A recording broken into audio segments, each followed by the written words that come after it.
Addin Fonua Blake, welcome to episode 10 of the lockdown. How you doing, buddy? Doing good, man. Yourself?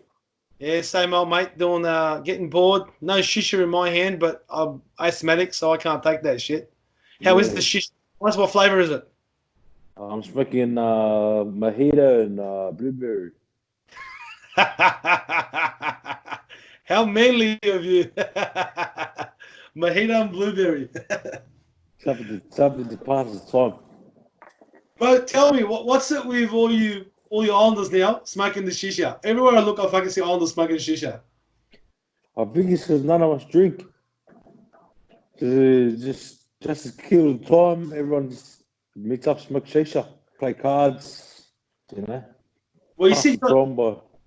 how long haven't you drank for? Oh, I went. I was going strong. It was like 6 months, but I drank at my wedding, and then ever since then, so maybe like 2 months after that.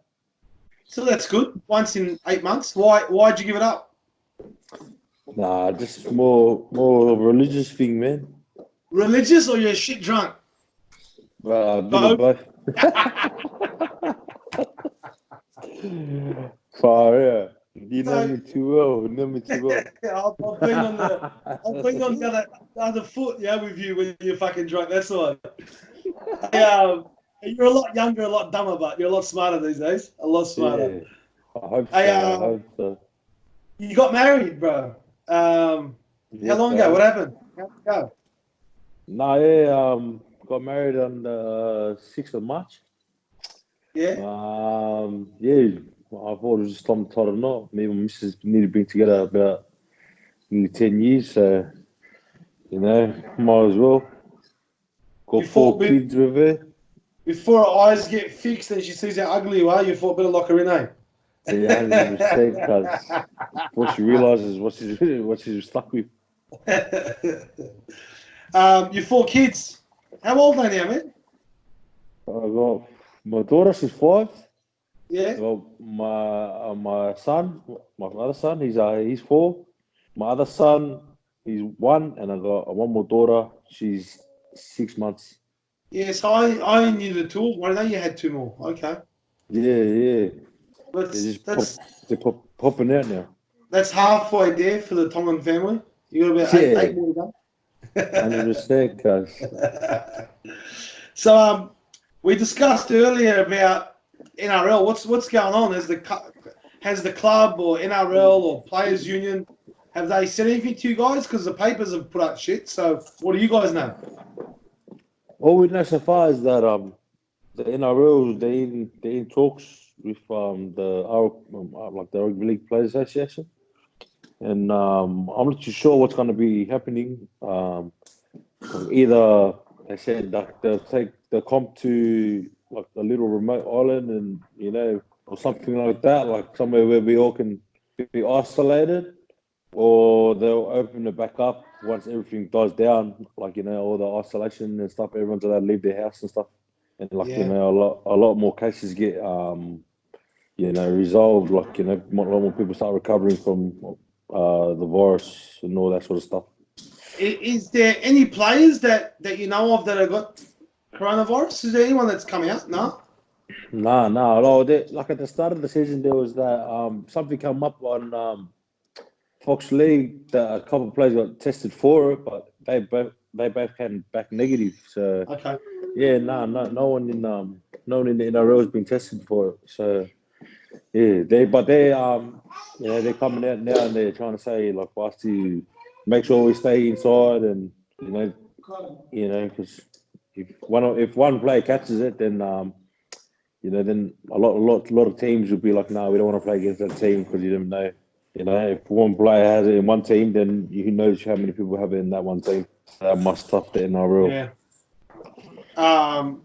You're going a bit mad, so I'd presume you'll follow the rules because you want to get out of the house. Yeah, we're all the same. Unless if you're training, 4 kids be going crazy, mate. Yeah, well, that's what I'm trying. I'm doing as many road runs as I can. Road runs, bullshit. You're walking.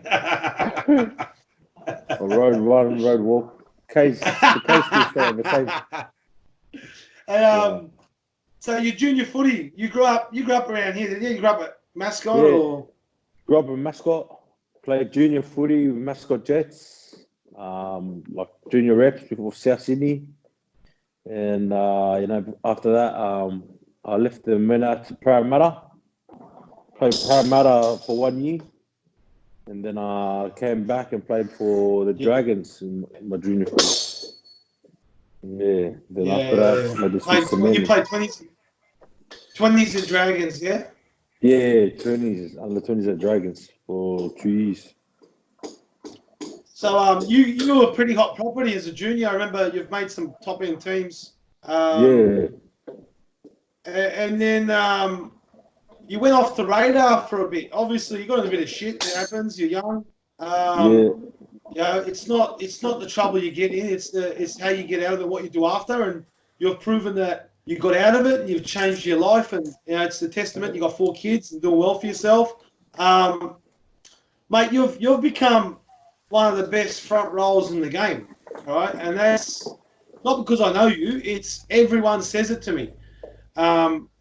If you're not the best, you're right up there on the heels of the best. The funny thing is, your teammates in Tonga are probably going to fight for the who's the best. You know what I mean? So, mate, you've gone yeah. to the Eagles and created this new player. I mean, like you're like I said, one of the best front rows in the game. What do you expect to get more out of it? Are you aiming to be the clear best? What do you think it's going to take for you to get there? Yeah, well, I say the same thing to myself every year. I just want to be better than what I've done the year before. I don't really worry too much about who I come up against. I'm more worried about myself, and what I need to work on. Stuff like that. I feel like if you worry too much about who you come up against, then you worry about too many things. The way I say it is, if you just worry about yourself and be the best you can be, and only try to beat yourself, then your head's more clear going into a game. You play better footy. If you're too worried about one person, then you start going at them and you forget about the other team. They got like another 12 teammates on the field. You start forgetting about them. So yeah, when I got come up against some of the bigger name players or the really good teams, I just sort of just worry about myself, make sure I can do everything I can do, make sure I'm playing the best that I can play, and doing everything I can do to help get the win. You do realise you've become one of the best forwards in the game, one of the best, if not the best front rower in the game at the moment. Is that enough for you, or you just like you said, every year you just want to improve? So if you're the best, you want to say, "Fuck it, I want to be the clear best," or "I want to be 10 times better than what I am." Is that the kind of mentality you have? Yeah, 100%. And but to me, I can't measure myself being the best because I haven't won a competition. You know what I mean? I reckon the best players in the comp, they on their resume they have trophies. They have the rings. And all that stuff. So I haven't really scratched the surface. To what I think that what I can do, but I'm getting better each year. And I'm just learning as I go. I learn off a lot of players, like you said, when I go into Tonga camp. It's good to get amongst, Big Jace, Siwa Takeaho, Joel Whengawe, Tavita Pangai, and, the list goes on. It's good to, get amongst them and, teach them a few things. They teach me a few things, and, you just learn. Just keep learning because, yeah, no one can really call themselves the best until, someone, like, a whole group of people actually come out and they agree that you are the best, like the Jonathan Persons, like the Darren Lockyers and Mal Meningas and all that sort of stuff. Mm. You know what I mean? You're at the Seagulls 2016. You started under Barrett, right? Yep. I don't know Barrett personally. We've sat down a couple of times. Seems like a top bloke, a very smart man. But obviously Desi's taken over. Yep. Now I've been told by Jim Dimmick Desi's the greatest coach he's ever worked on, and there's no one better than Desi. How are you liking your time under Desi, and is he really as good as what everyone says he is? Yeah, 100%. They both are. Baz was one of my, he's a great mate of mine. And, he gave me a second chance in the game. And, without him, I probably wouldn't have been here today. Talking about sports with people, I probably, could have been digging holes somewhere or whatever. But very grateful for Baz. But, like you said, Desi's very good at his job. He's definitely one of the best coaches I've ever played under or had anything to do with. Very, very smart man. He knows what he's talking about. And he's a straightforward type of guy. He doesn't piss in your pocket. Doesn't try. He takes the reputation away from you. Like he doesn't care if you're the best in the world. If you do something, shit in the game, he'll put it up on the big screen in front of everyone and say, like you said before the game you weren't going to do this or blah blah blah. Put it up on the screen and said, well, what's this shit? And it sort of makes the team nameless and rankless. You know what I mean?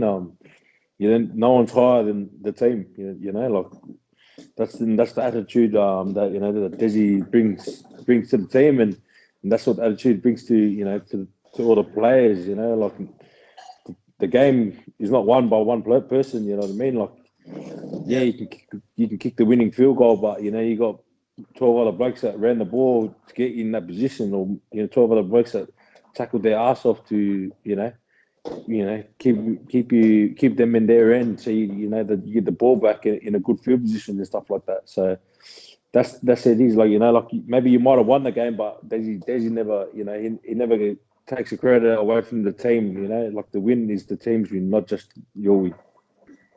And I've been told he's got a very unconventional coaching style. So you've been at different clubs, different people, but is it something that you understood pretty quickly? His style? Yeah, 100%.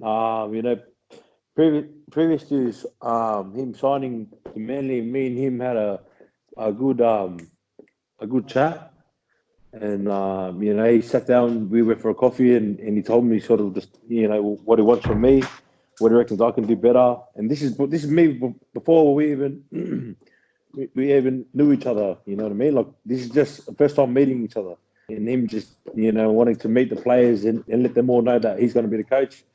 And this is just him sitting down in the cafe and telling me what he reckons I need to work on, what he reckons he can get the best out of me. What he reckons I need to do to be the best. And like last year I sort of had a pretty good year, and all I was doing was just listening to what he was telling me to do. And sometimes you question it, but results speak for themselves.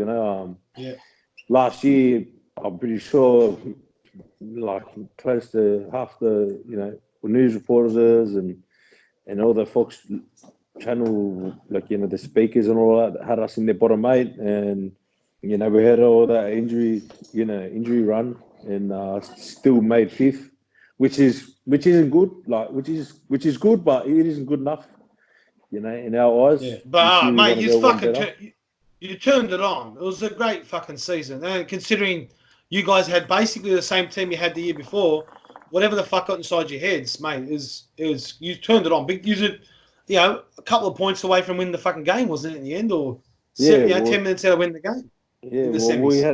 Yeah, we had two players sent off in the second half. So, and especially in the semi-final game, it's very hard to stay in the game with 12 players for 20 minutes. So, but we done good. We done really good last year. But it wasn't good. It wasn't good enough in the end, and that's the attitude we got as a team going forward. That's the benchmark. Finals is the benchmark. That's what standard it is every year. Our benchmark is Manly's in the finals, not Manly just missed out. You know what I mean? And this year, we're hoping that we can take out the comp. You know what I mean? Fingers crossed we keep all our big names on the park, and we go a bit better with injuries. But we got full confidence in whoever comes into the team and fills in like we did last year. Well, yeah, like you got the team to do it. You've showed that you can match it with anyone. Mate, if I had to ask the general punter, everyone out there, Addin's biggest problem. Everyone knows you're an animal. Everyone knows you've got a mad engine on you. You're aggressive. It's your it's your what do you call it? Your fucking what do you call it? Your attitude in the sense of your discipline. Sorry, your ill discipline, right? Yeah. You've really improved, but like last season, you made a massive difference in your mentality. You can see that. Have you been working on that, or have you get pulled up on it? What happened? Oh, I pulled up a little bit, you know what I mean? Like I got suspended twice in the early rounds. You know, like I didn't really need anyone to tell me, you know, I sort of knew I let the team down. One of the suspensions I thought was a bit harsh, but, you know, you got to cop it sometimes. But, yeah, like, no one likes getting suspended. I knew myself that, you know, I let the team down a little bit by getting suspended, you know, especially if we were going on a good run. But yeah, it's definitely something that I worked on a little bit, you know, like, but man, that's footy, you know, like no one wants to turn on, you know, Friday night footy and watch a bunch of grown men freaking, you know, hug each other. You know, footy's footy. It's, you know, it's a man's sport. Like if you're, you know what I mean, and it's not like I go out there and give it and don't expect to receive anything back. You know what I mean? I reckon it makes it more interesting when there's you know, there's a bit of banter between teams. You know what I mean? It brings out the best in both, you know, both teams. You know, like when two teams or two players talk shit about each other, it comes out to the crunch, come down to the game. Whoever comes out with the victory, you know, wins that little battle, and then that's what gets talked about in the media. Well, I had Luke O'Donnell on last week, and we talked about after Hopper, he's the most suspended person in NRL history, right? But that's his style. He's aggressive. He's in your face. He doesn't give a fuck. No back foot step. If he had not been that, he wouldn't have been the star that he was. And I think that's the same with you. It just seems like it took him 10 years to figure out how to fix it. Whereas with you, it's you're 5 years in or 4 years in, and you're starting to mature enough to know that when to do it and when to pull up. Look, mate, you're still a coach's nightmare. I'll be fucking filthy on you at times. All right, if you're my player, I'd lose it. But that's your game, that's your style. And it's just good to see that you've been controlling it so well, and especially later rounds when they needed you. And that probably helped, you and obviously Marty Tapau together in the front row there. Imagine one of his missing. It's a massive, massive hole, huge hole. Yeah. And it's good that you showed that to your teammates. Bro, like, you've debuted for Tonga in 2017, right? Was that your game? Was it Campbelltown? Was that your debut? Who'd you play? Was it Fiji? Fiji, yeah. We beat them on the bill. Yeah, but it was the start of something huge, right? You guys, that's before all this, the allegiance swapping started, right? Yeah. You've gone on, we've talked about this previously, you played for New Zealand because the Mana Mal didn't tell you that he was switching teams. Explain what happened. Explain to the viewers. Yeah, big Muns. I love him. I hope he doesn't take this the wrong way. He's a scary man. But we and the Kiwis came together, and everyone had been talking about switching back to Tonga, and I said to him, if you go, let me know, and I'll come. And later that week, I went to Bali because it was off season. And then whilst I was in Bali, the teams got named for World Cup, and Manamao's name was in the Tonga team. And I texted him, and I was like, "Fuck, well, what the fuck? I thought you were gonna tell me." And he goes, "Fuck, I forgot." So far out. But yeah, I know I did enjoy my time with the Kiwis, but I'm not bad mouthing any of them. But there's a bit of a mix up there. You only played one game for New Zealand. Was that the game against Tonga? No, it wasn't the game. It was the last group game, wasn't it? It was against Scotland. It was against Scotland, but like there was a lot of older boys that had earned their jersey that year in the Kiwis team. So sometimes you got to take the backward seats, to the more older, more experienced players, and respect the coach's decisions, to whatever team he chooses on the day. Fortunately, I missed out on a few opportunities, but I was still there and I still learned a lot. And the next year, I feel like I'll play better. because I got to mix it with that in that camp, Jared Ria Hargraves, like Marty, like Adam Blair, just learn things off them, like little things in the game that help me, little times where to do things, certain things, and little times when save your energy and stuff like that. So yeah, so like I said, it's good. I love that's my best. That's my favorite thing about going to some of these camps is like, some things that you don't know, you learn on the run. You learn at training or you watch them at training, and you think far out. Like I want to try and start using that, and then sometimes it works, sometimes it doesn't. It makes you a better player in the end, I reckon. Yeah, it's made you good enough that, like I said, you're now in the conversation as one of the best forwards in the world. But mate, I think something that really turned you on and turned you into another level was being in that Tongan camp. So you've gone to Tonga in 2018, is that correct? Yep. We talked when we interviewed Hopper at the start of the week and you come on, we talked a little bit about this, but I find it really important because I tell people culture's most important thing about sports. Without culture, it could be like your heritage culture or the culture of the team or the way you act or whatever it is, but culture is so important. You boys at Tonga not only look like you're having the best time ever, all right, which obviously puts you in a positive mindset, but you have something that no other team in the world has, and that's this bond, this cultural bond, like a heritage cultural bond, right? You guys all still believe you're Tongan, and we said before, we're Australians, bro. That's. I was born here. I grew up here. I sing the anthem. Blah blah. I'm an Australian. If anyone in the world asks me, I'm Australian. But let's be quite honest. The moment I bleed Turkish blood. When you bleed Tongan blood. It's something you should be very proud of. Now, can you explain the culture in that team and what happens like before the game, pre-game, after game? What's so different that's turned this country of 40,000 people into possibly or arguably the best team in the world? What is it that you've turned on there? What happened?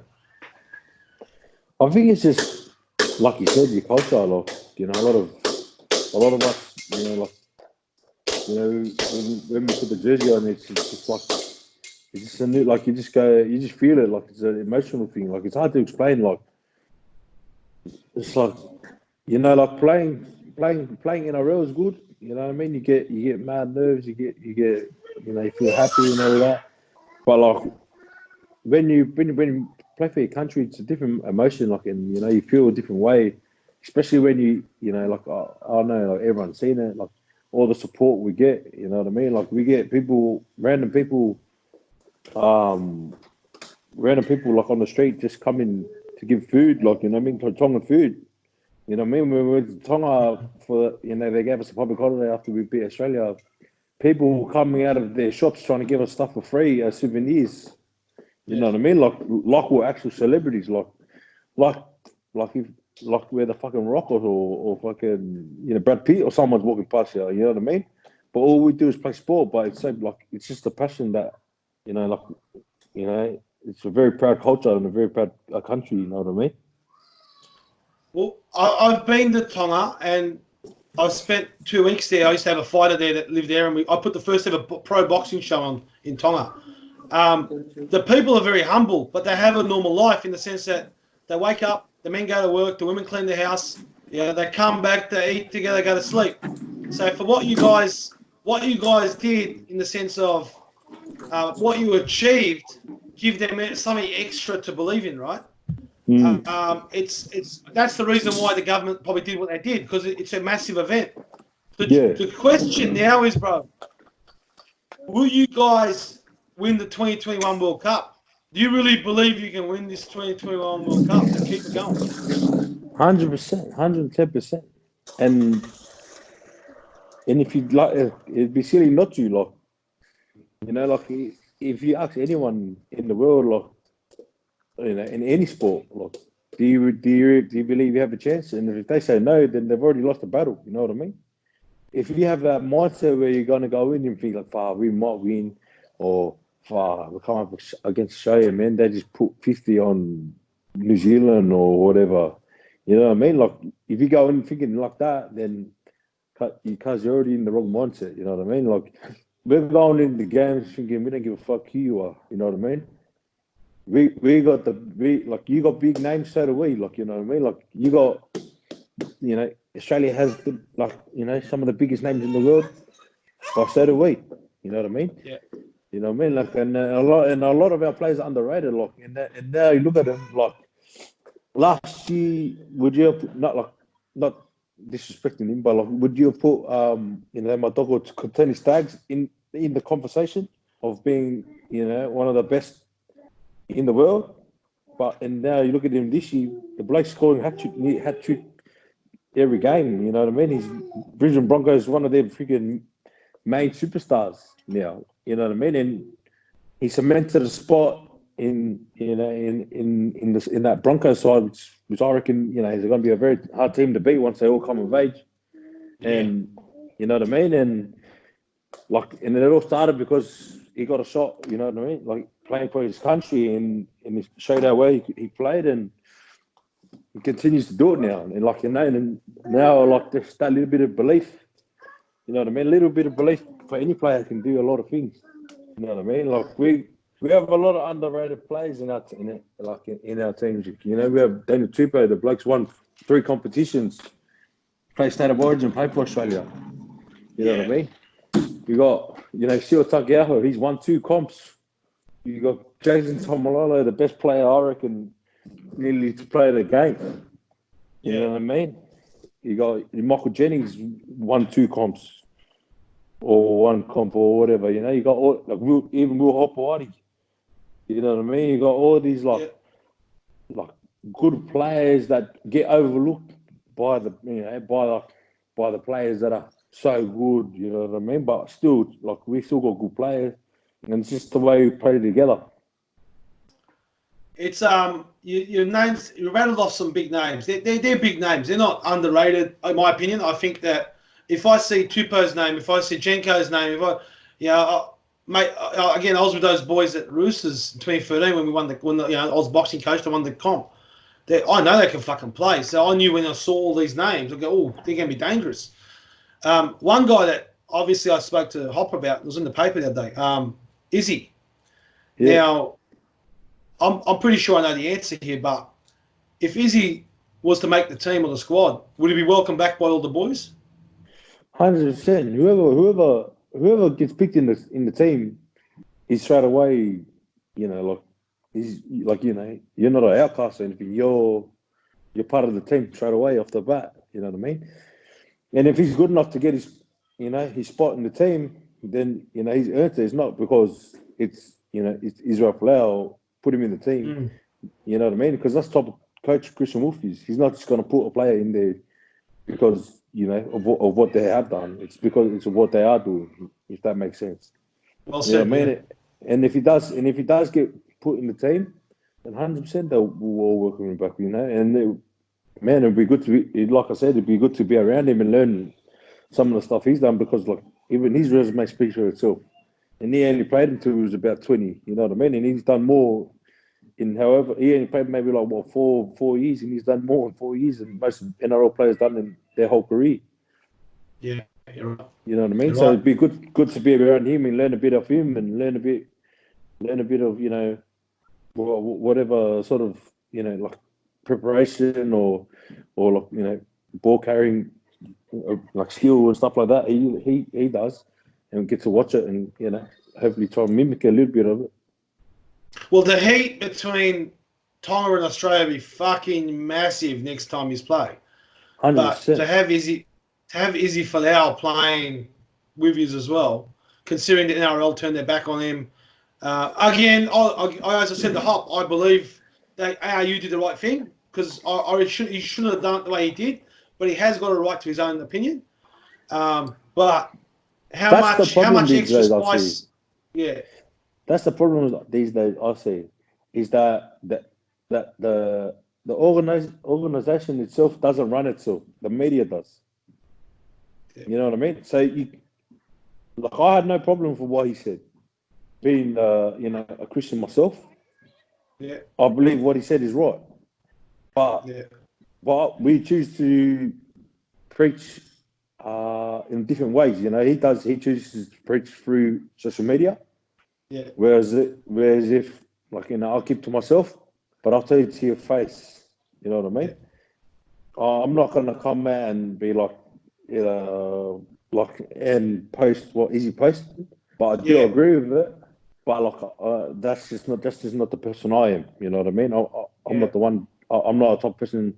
Not saying Izzy's keyboard warrior or whatever, but I'm not the top person to sit on the computer and tease or you know what I mean. Like I'll just say to your face, like if you're doing what you're doing is wrong or if what you're doing is against what I believe, I'll just tell you to your face. You know what I mean? In his defense, but he was, yeah, he's trying to get a message out, bro. He's got his own church. He's trying to get Yeah, what he believes is the right message out to the right people, right?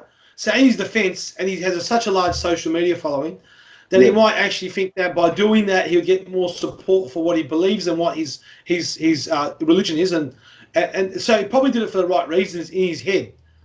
yeah, But I think what you said is perfect. Keep like this is it's your belief. It's no one's business what your belief is.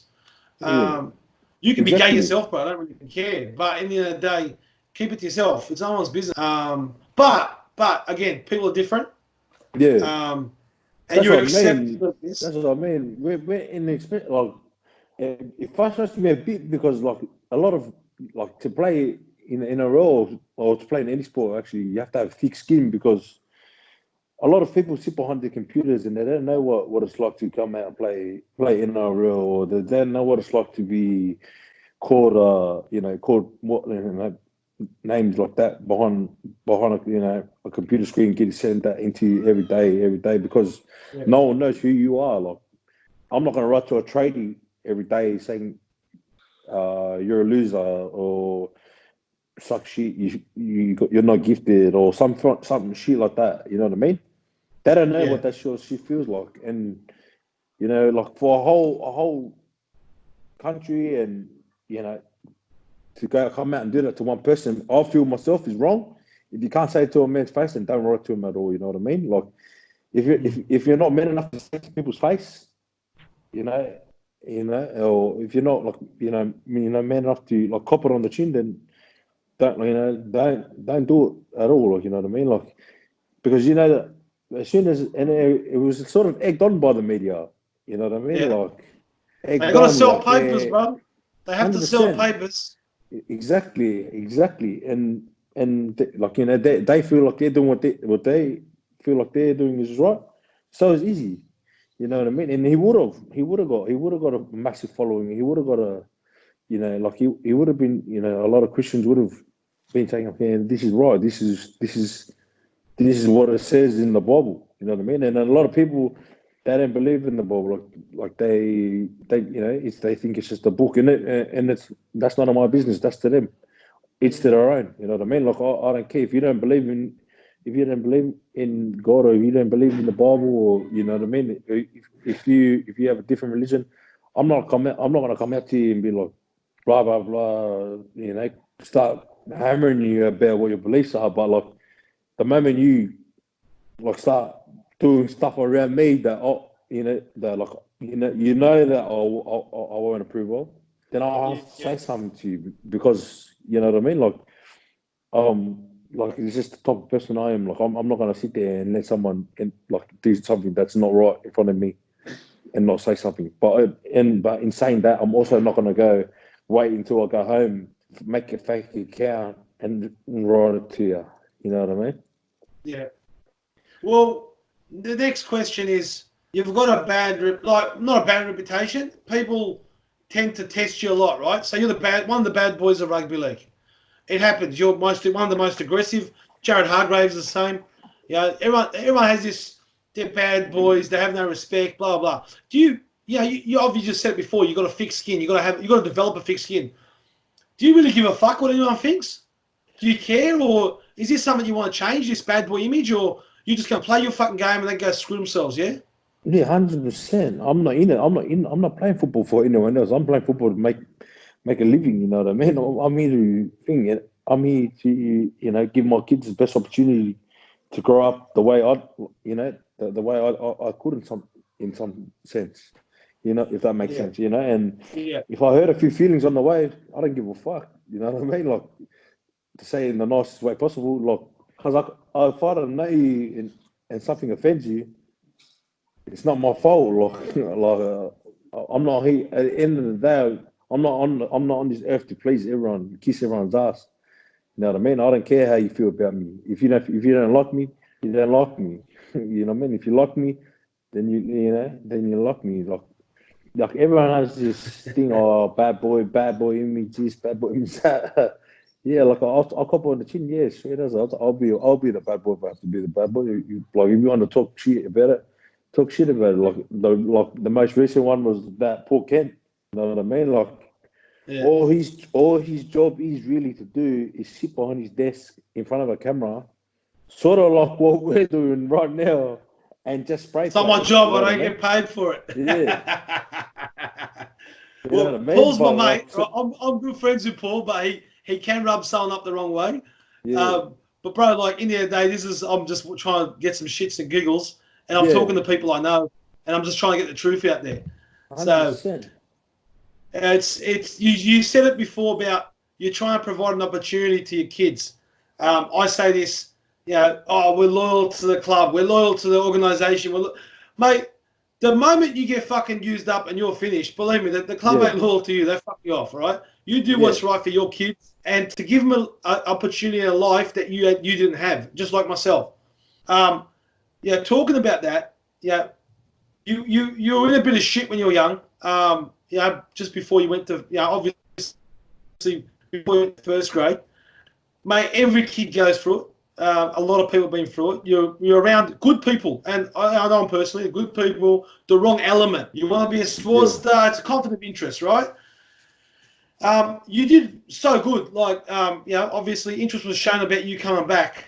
Do you want to explain, not in fine detail, but mentally, how did you climb out of that hole, or from that other team? Like, you knew you had to jump the tracks and had to straighten up. How'd you mentally get out of that and get back into your footy head? Family, man, family and friends. Like I said, you know, my wife now, she stuck by me the whole way. I had two kids that I had to worry about, so I had to sort of put my feelings on hold and the way I feel. My mother, she always by my side, no matter what decision I make, whether it be right or wrong. You know, obviously copy earful, but you know, she's at the end of the Yeah, day, I'm a child. She'll probably support me to the death. yeah. Well, he's my other son, yeah. Cross me. Hey, yeah, why are you crying for nothing? Yeah, so you know, she'll support me to the death, and just like I would with my kids. But the way I got out of it is I had a mindset. Shit, can you see I'm talking? And then I had a mindset. I knew what I needed to do to get back, and I didn't give up. My manager didn't give up on me. A lot of managers would have said, you know, "Oh, hey, look, yeah, you're gonna get suspended for the year. Call me in a year's time, and we'll see what we can do." You know what I mean? My manager called me up and he goes, "All right, we need to train 3 days a week, keep fit. So when the opportunity arises, you're back in, and you can still keep up in the fitness with these teams because that's what they look for. You know, like there's so many big Islander kids out there. They can run hard for 5 minutes." 10 minutes, you know, and then after that, they're walking around. And he said, you don't want to be that Islander kid that just can do that. He said, so 3 days a week, you meet me at Bronte and we run the up and down the cemetery. There's massive hills. And we Yeah, used to do the Bronte, I think it's like Bronte, there's another beach there we used to still run from there to there and then go into one of my mate's gyms, Matt Gary.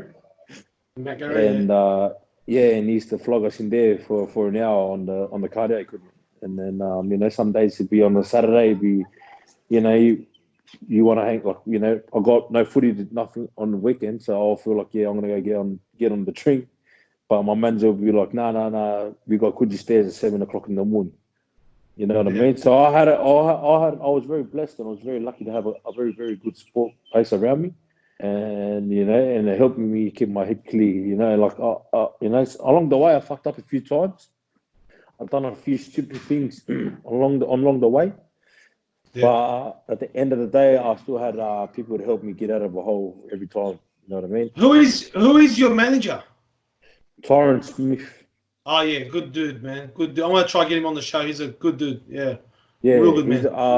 he's probably one of the most genuine 100 people, like 100% like people I know. Like he doesn't lie, doesn't bullshit, doesn't associate himself with scumbags. You know what I mean? He's got a goal in life, and he sets himself around the same people with the same goals. You know what I mean? Yeah. And all he wanted to do from young, I've been with him since I was 12 years old, Tyron Smith. Yeah. So basically, I've been with him. He was my manager before I wasn't even paying him. You know what I mean? He was making moves for me before I was even giving him a cent. You know what I mean? Yeah. And whilst I had that whole year off, I wasn't even giving him a cent. He was still calling me, making sure I'm all right, making sure I'm fit, making sure I am where I need to be. He even helped me pay for some of my lawyer fees. You know what I mean? And He has one of the best reputations in business. He's like genuine guy. He's a really genuine guy. Yeah, 100%. You're very lucky to have a guy like that. Yeah, exactly. And it was funny because I used to train with him a lot when I was younger. Like not train like Coogee Stairs or anything like. But me and his sons used to play in the same junior footy team for mascot, and he used to call me over and like, oh, come do some of these extras. And I'll be, oh yeah, come, and he like teach me how to some sort of tackle tech and stuff like that. And then one day I came home from school and he was in my lounge room, and my mum was like, yeah, that's your manager now. So, you know what I mean? And he got told. yeah, you do when you're younger.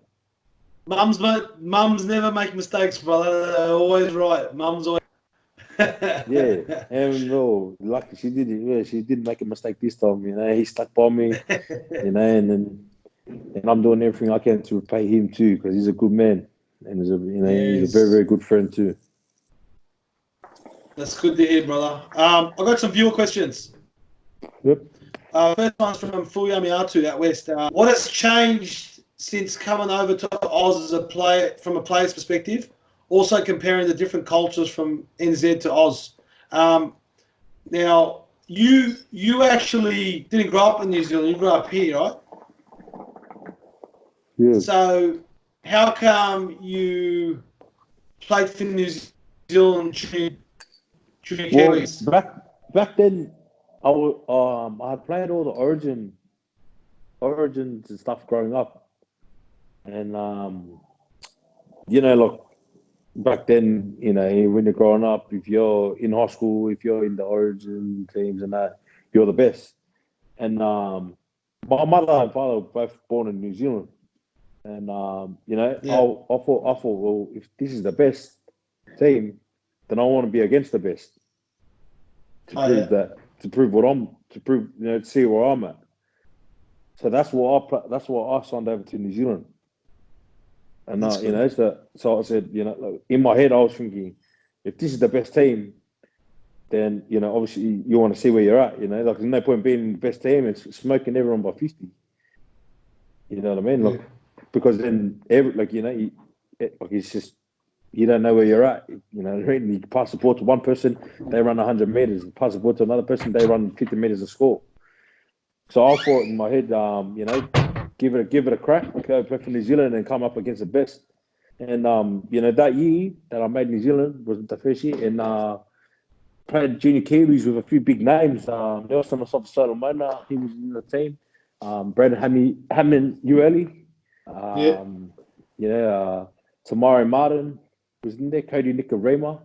But the other Australians team was packed. Like they had Valentine Holmes, they had Jack Bird. They had Matt Lodge, Joe Fangawe, Tavita Pangai. You name it. They had all like Jackson Hastings. They had all the guns. Yeah. And we ended up beating them. You know what I mean? And it was sort of a similar sort of thing. Like we just didn't care. Like a name is just a name at the end of the day. You know what I mean? You take the rep away from the name. It's just a name. You know what I mean? Yeah. And that's the sort of attitude. Like, me personally, that's just the sort of attitude I go into the game thinking like, no one doesn't give a shit who I am. So you know what I mean? Like when they come up and play against me, so I do the same. I don't get, like you give the player respect, but at the end of the day, like you know what I mean? I couldn't care less who I'm coming up against because I'm not worried about them. I'm only worried about me. Well, look, we're at the end of the show, right? So I got 1 minute wonder. 1 minute wonder is I'm going to ask you a bunch of questions. You just get answer us with the first answer that comes to your head, all right? Best player you've played alongside? Jason Tomlin. Best player you've played against? Jake Taborju. Toughest player you ever played against or with? Jake Taborju. Grubbiest player you played against? Crabbiest. Far out. This always stumps everyone. I want to go far out. I don't know. Probably Big Jazza. Okay. One regret about your career, and again, it's only been 5 years, so you got a long way to go. What is it? Sorry? One regret about your career so far? One regret. Probably not training enough as I should have. Because I reckon I could have been a bit more further than where I am if I had the same mentality as I did when I first started. Long way to go, brother. Best player in the game today, right now? Best say Tom Taborju. Not Who's even being most overrated player in the game today? I'm starting to stink on the field. Wow, most overrated player. Man. I don't know. There's a few of them. I can't say. I don't want to say. Just say to the Penguin. I'll say it because I call him every night. All right, next NRL champs. Hey, Manly Seagulls. You gotta say that, brother. Let's see you say it convincingly. All right, fight questions. Who wins, Khabib or Ferguson? I know it's off, but we'll be back on. Khabib for sure, bro. The bloke's a beast. Good man. Who wins, Tyson Fury or AJ? Tyson Fury, bro. The house, bro. I know what this not because I can't tell you this, man. It's not about the body you tell you use it, bro. Look at me, no fucking one bit of six pack, no one bit of muscle, cuz I love the way that guy. I love him so much. He's the best. All right, last question. Who wins, striker or takedown? Who? Striker or takedown? Who wins? I'm gonna go takedown. Oh, get out of here, bro. You and your fucking wrestling shit. You're a fighter. You throw your hands. I know, cuz. But, bro, I'm telling you now, as soon as you start throwing hands and someone takes you down, you're fucking hopeless. Fucking throw your hands better. you can't fucking throw off the back of the mat. Fucking dead, bro. They just fucking pull it and fucking put you in an arm bar. Next thing you know, you tap them with your fucking shoulder and pop you up. Knock them out before they grab you. 100%. All right, Addin, bro, good to talk to you. Thanks for coming on. Good luck this year, bro. I hope you guys get out there because we're bored as fuck, man. We want you guys playing. Yep. Bro, I'm very proud of what you've become because I've known you for the last good 6 years, 5 years. Yep. And how you turned your life around, mate. I'm very proud of you, brother. And just keep it going, all right? Because you're going to be one of the best in the world. Cool? Thank you very much, Fiddy. Take care, guys. Thank you very much. All right, brother. I'll talk to you soon, brother. Thank you so much.